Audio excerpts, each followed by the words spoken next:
우리 이 새벽에도 함께 나눌 말씀은 이사야서 32장의 말씀입니다. 함께 나눌 말씀은 이사야 32장 1절부터 우리 마지막 절까지 말씀을 한 절씩 교독하시면서 나누어 보겠습니다. 이사야서 32장 우리 1절의 말씀을 제가 먼저 보겠습니다.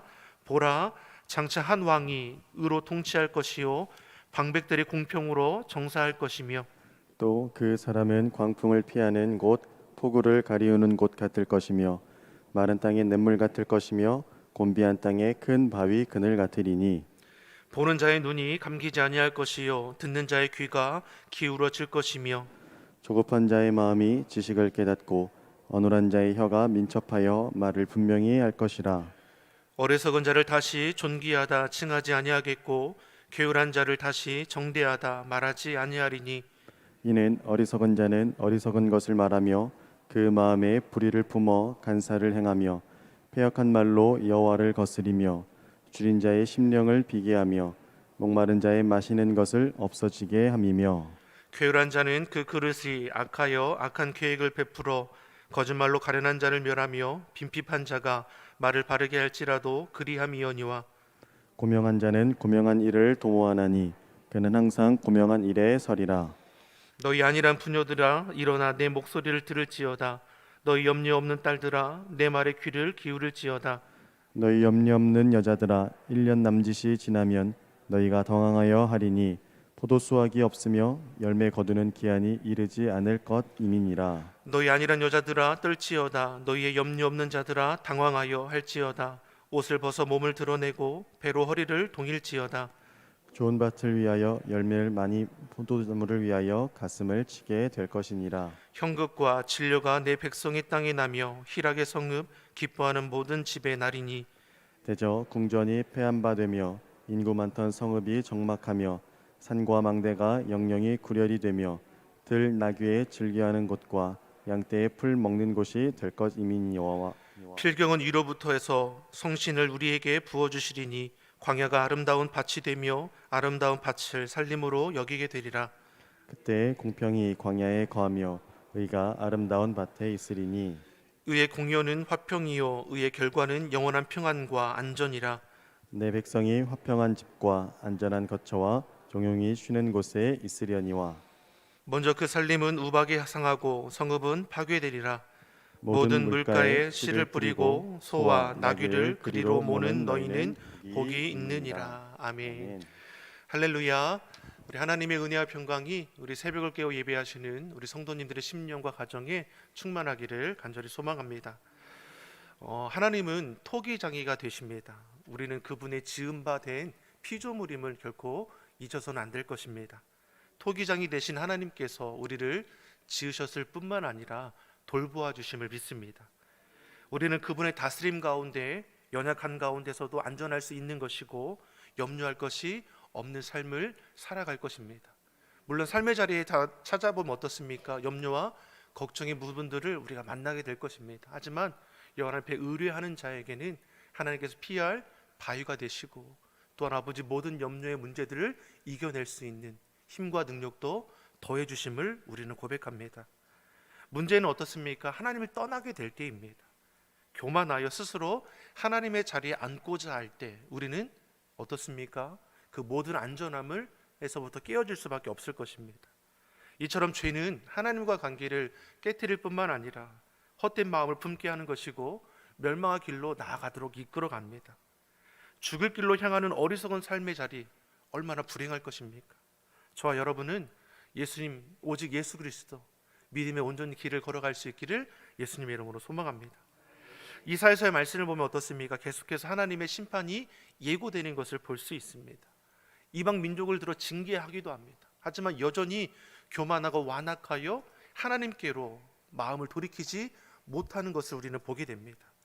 너희가 의지하는 헛된 우상이 너희를 지켜주겠느냐 묻고 있는 것이죠. 너희가 의지하는 이 아수르나 애굽이 너희를 지켜주겠느냐 묻는 것입니다. 오히려 많은 조공을 바치고 협력 관계를 유지하는 것 같지만 결국은 어떻습니까? 아수르로 인해서 애굽으로 인해서 고통당하게 될 뿐입니다. 하나님은 너희가 의지하는 그 헛된 것들의 실체가 무엇인지를 깨닫게 하는 것이고 돌아와 온전한 회복의 길로 나올 것을 말씀하는 것입니다. 그럼에도 여전히 돌이키지 않는 어리석은 저들을 향해 하나님께서 심판과 징계를 말씀하시는 것은 심판과 징계를 통해서 마땅히 있어야 할 곳, 돌아올 길이 어디인지를 깨닫게 하기 위함입니다. 즉 하나님은 무엇을 기대하신 겁니까? 심판과 징계가 아니라 회복과 소망을 주기 위해서 우리를 이끌어 가시는 것을 알 수 있는 것입니다. 예레미야서 29장 11절에서도 하나님께서 어떻게 말씀하셨습니까? 나 여호와가 말하노라. 너희를 향한 나의 생각을 내가 아나니 재앙이 아니요 평안이요 장래의 소망을 주기 위함이라. 즉 우리를 향한 하나님의 뜻이 어디에 있습니까? 심판과 재앙이 아니라 회복과 장래의 소망을 주기 위함임을 우리는 결코 잊어서는 안 될 것입니다. 지금 이스라엘 백성들이 헛된 우상을 의지하고 이방 민족을 의지합니다. 무너질 것을 의지하는 어리석은 이스라엘 백성들을 향해 너희가 의지하는 것이 얼마나 보잘것이 없는지를 알게 하십니다. 그리고 영원히 무너지지 않을 성을 세우시고 공의와 공평으로 다스릴 통치자를 보내어 주실 것을 우리에게 말씀해 주고 계십니다. 우리 1절의 말씀을 우리 다시 한번 같이 읽어보겠습니다. 같이 읽겠습니다. 보라, 장차 한 왕이 의로 통치하실 것이요 방백들이 공평으로 정사할 것이며. 아멘. 보라, 너희가 장차 오게 될 한 왕을 보게 될 것을 우리에게 말씀합니다. 공의와 공평으로 다스리는 참된 왕을 보게 될 것입니다. 공의와 공평은 어떻습니까? 하나님 나라를 특징하는 겁니다.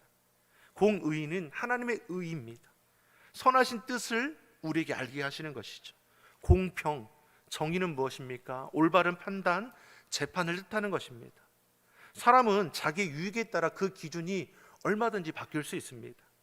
이 세상 모든 나라의 통치자들은 어떻습니까? 공의와 공평을 온전히 실현하지 못할 것입니다. 이념이라는 이름으로 때로는 자국의 이익으로 인해서 잘못된 것을 선택하는 일들이 얼마나 많이 있습니까?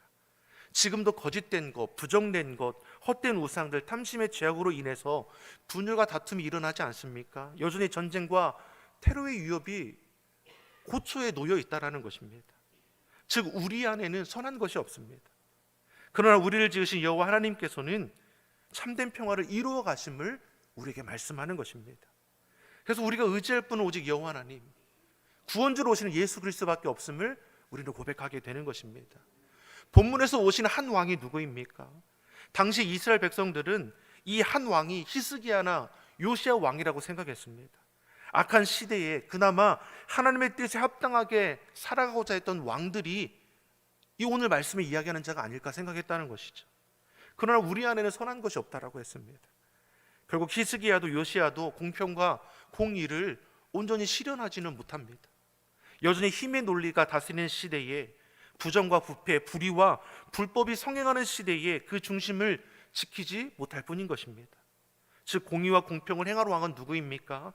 이 왕은 구원주 예수님을 상징하는 것이고 예언하는 것임을 우리는 알 수 있는 것입니다.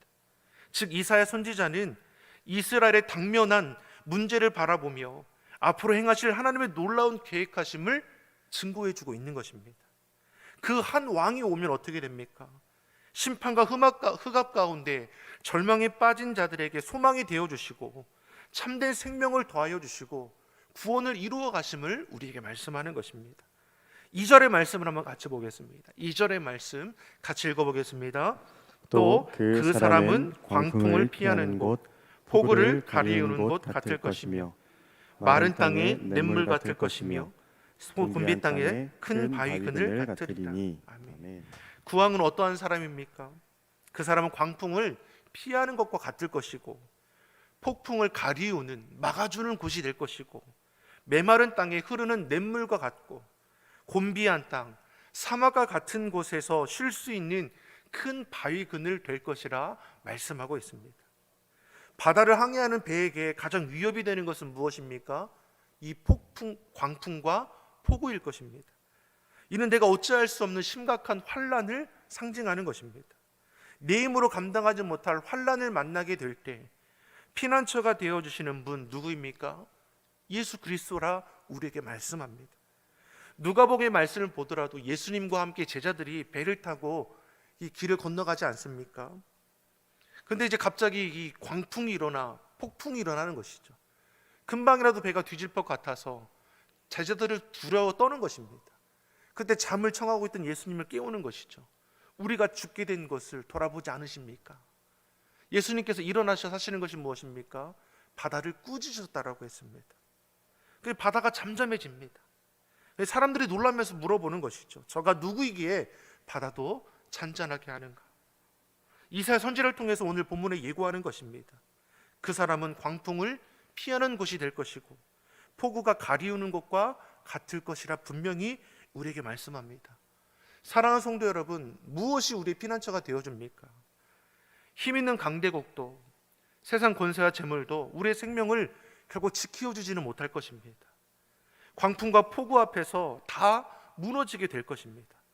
그러나 그 거센 광풍도 폭우도 잔잔케 하시는 주님께 피할 때 우리는 안전할 수 있다 말씀하는 것입니다. 우리가 2022년 이 새해를 시작할 때 어땠습니까? 여전히 코로나19라는 어려움 속에 여전히 내 삶의 자리에 만나는 염려와 두려움의 문제들이 현저히 있습니다. 그럼에도 우리가 이러한 문제 앞에 두려워 떠는 것이 아니라 우리를 안전케 하여 주시고 상치 않도록 보호하시는 주님을 의지함으로 우리 한 해를 시작하고 또 이 한 해를 우리가 지나는 과정 가운데 있지 않습니까? 이런 어려움의 때에도 우리가 믿고 의지할 분이 오직 예수 그리스도인을 고백하며 주 앞에 온전히 나아가는 삶을 살아가는 것입니다. 또한 무엇보다도 오실 왕은 어떻습니까? 메마른 땅에 냇물이 되어신다고 말씀합니다.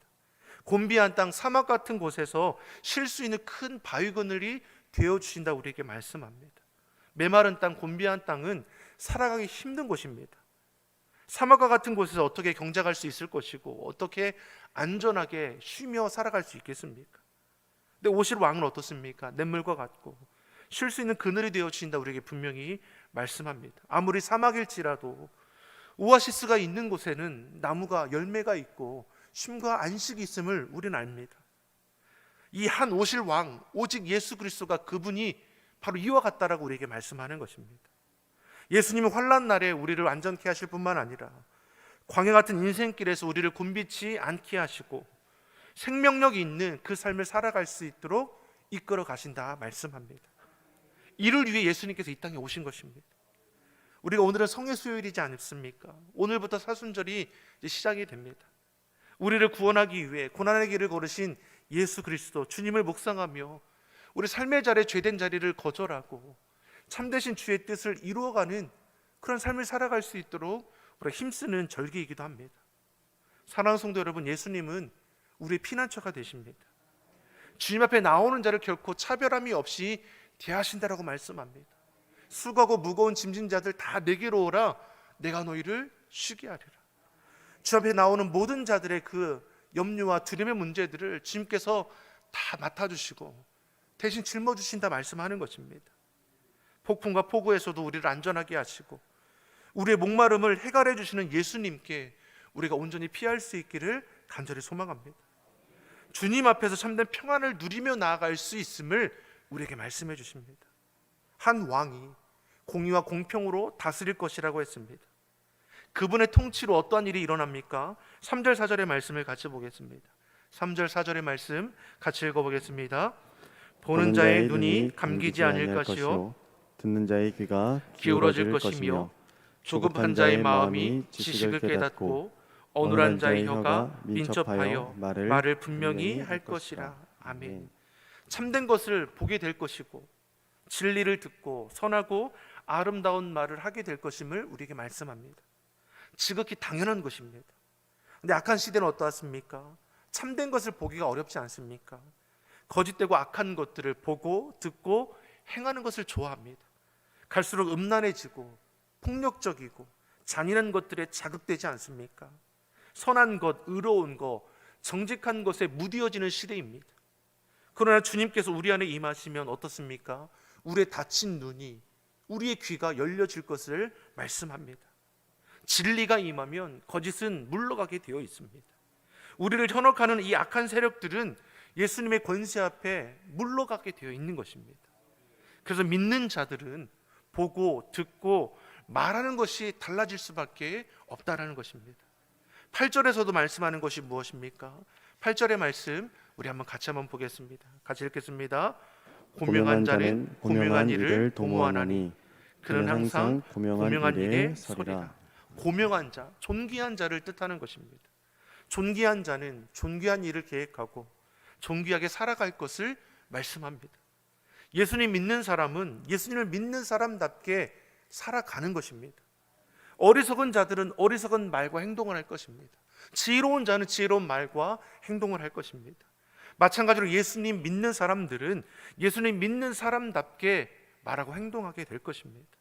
존귀한 자, 존귀한 일을 계획하고 존귀하게 살아간다라고 했습니다. 사랑하는 성도 여러분, 우리는 예수를 믿는 존귀한 자 아닙니까? 우리의 말이, 우리의 행동이 어떠합니까? 우리의 생각과 우리의 가치관과 우리의 선택들이 어떠합니까? 하나님의 자녀된 자로서 우리의 말과 행동과 우리의 생각과 계획은 분명히 구별되어야 할 것입니다. 예수님은 우리를 향해 너희가 이 세상의 소금과 빛이 되어야 한다라고 했습니다. 그 맛을 잃지 말라고 하셨고 그 빛을 숨기지 못할 것이라고 했습니다. 즉 우리를 통해서 그리스도의 향기가, 그리스도의 은혜가, 사랑이 흘러가게 되어 있는 것이죠. 사랑하는 성도 여러분, 하나님의 자녀된 자로서 우리의 말과 행동이, 우리가 품은 뜻과 계획함들이 하나님께 기쁨이 될 뿐만 아니라 삶의 자리에서 아름답게 열매 맺게 될 것을 믿습니다. 우리가 헛된 것들로 마음 빼앗기거나 헛된 것들에 우리가 말걸음이 옮겨져 죄된 것은 우리가 온전히 다 거절하고 주님과 늘 동행함을 통해서 만나는 어려운 문제들 앞에서도 하나님께 피함을 통해서 이김 주시는 주님과 늘 동행함으로 승리하기를 예수님 이름으로 축원합니다. 기도하겠습니다. 사랑의 하나님 아버지, 그 사랑으로 우리가 죄에서 자유함을 얻었음을 고백합니다. 그 사랑으로 하나님의 자녀가 되었음을 고백합니다. 우리는 하나님의 자녀답게 구별되게 살아가게 하여 주시옵소서. 우리의 말과 행동이, 품은 뜻과 계획함들이 하나님 앞에 기쁨이 되게 하여 주시고 삶의 자리에서 아름답게 열매 맺는 삶의 자리가 다 되게 하여 주시옵소서. 모든 염려와 걱정의 문제들을 주님께 다 맡기기를 원합니다. 우리의 모든 것을 합력하여 선을 이루어 가시는 그 주님 앞에 피하게 하여 주시옵소서. 하나님께서 행하시는 놀라운 일들을 이루어가며 응답의 기쁨을 얻을 수 있는 우리 모든 예배자들이 되게 하여 주시옵소서. 감사드리며 예수님의 이름으로 기도드립니다. 아멘.